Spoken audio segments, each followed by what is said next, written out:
John Summers is a former communications director for Senator Harry Reid, and he joins us tonight. John, thanks a lot for coming on. You bet. So they're telling us there's no crisis at all at the border. But I guess my question is, how would they know that? Since I don't think anybody knows how many people are here illegally in this country. I see estimates from credible sources that go from 11 to 22 million. That's a spread of 11 million people. So if we don't really know how many people are here, how can we say there's no crisis? Well, and I think you raise a good point. There is a crisis, but that doesn't necessarily rise to the occasion of a national emergency. A national emergency is a very different thing. And that's not where we are. If you want to talk about national emergencies, you might talk about gun violence, where we have 35,000 Americans die each year because of that. That's not what we're seeing on the southern border.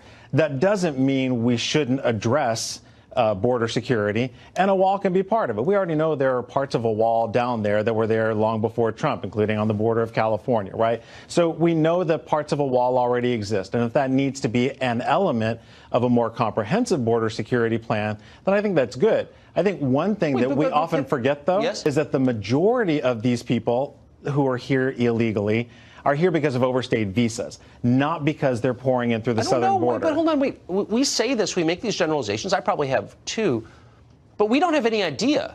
If there's a spread of 11 million in the credible estimates as to the number of how many there are, and what we're really saying is we don't know anything at all about over 10 million people who live within our borders. Many of whom are using fake federal documents, fake Social Security numbers and fake federal. That's a felony in every case. It's a felony. So first question. If I go to a bank and use a fake federal document, a fake Social Security number, should I be charged for that, or is that okay? I think you should definitely be charged. Well, then why aren't we charging the people who are doing it? That's not what we're talking about right now. Well, that's not what the president is talking about. Okay, no, look, I'm not here to defend Trump. I'm just here to state the obvious, which is this is a crisis.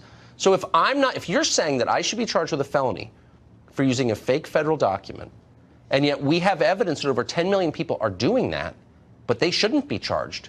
How does that work exactly? And what message does that send to the rest of us? I don't know that people are saying that anyone who commits a felony shouldn't be charged. I don't know where you're getting at. Well, I'm getting it because, well, hold on. What we need to have you heard is there a single Democrat you're aware of? We know that some massive number of people are using fake federal documents right now, fake Social Security numbers, to work in this country. If I did that, you just agreed it's a felony and I should be charged. They're doing it, and no one has even considered charging them. So what we're looking at is a two-tiered system where the illegal foreign citizens get to commit the crime, but I don't as an American citizen and taxpayer.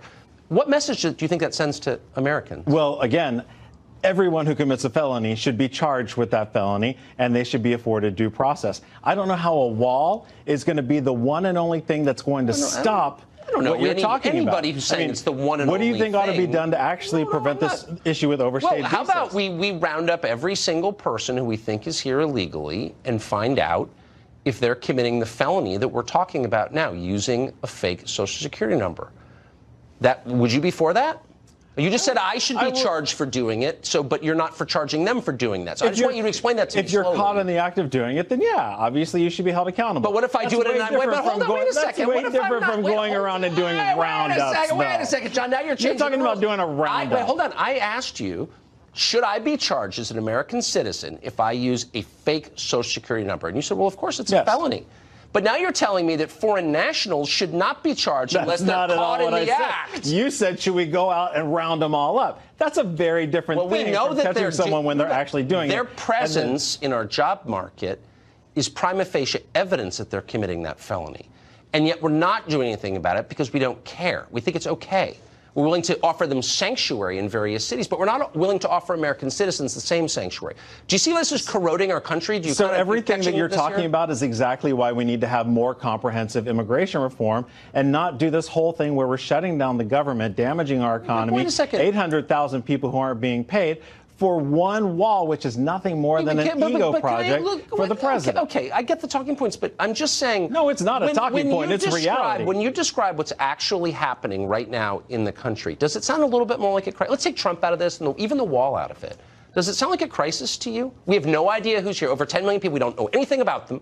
And after 9/11, the lesson was we need to know who's here, right? I thought that was the lesson. But we know that they're here, some huge number, and they're committing felonies, and nobody's doing anything about it, but that's not a crisis because why? I think it is one of many crises that we face in this country that absolutely should be addressed. Republicans and Democrats should work together in order to do that. But it starts with the president. The president has got to be willing to work on a total comprehensive immigration reform package, not just one element of it. Can you name one Democrat running for president right now who sees this as a crisis, who's upset about it, who thinks this is corroding the bargain that the government has with its citizens, which is, follow the law and we'll all kind of get along? Every Democrat I know sees this as a crisis. Every Democrat I know believes we need to have strong, secure borders, that we need immigration reform that's tough on people who break the law, that's fair to taxpayers, and that's practical. Can you name one who thinks that we should prosecute illegal aliens for using fake federal documents? I don't know of any one of them who have had that question posed to them in the first place. All this soothing language, like, oh, whatever. It's like no one even thinks about what does that mean? All these people are living here. We have no freaking idea who they are, how they got here, what they're doing. By definition, we don't know. And that's totally cool.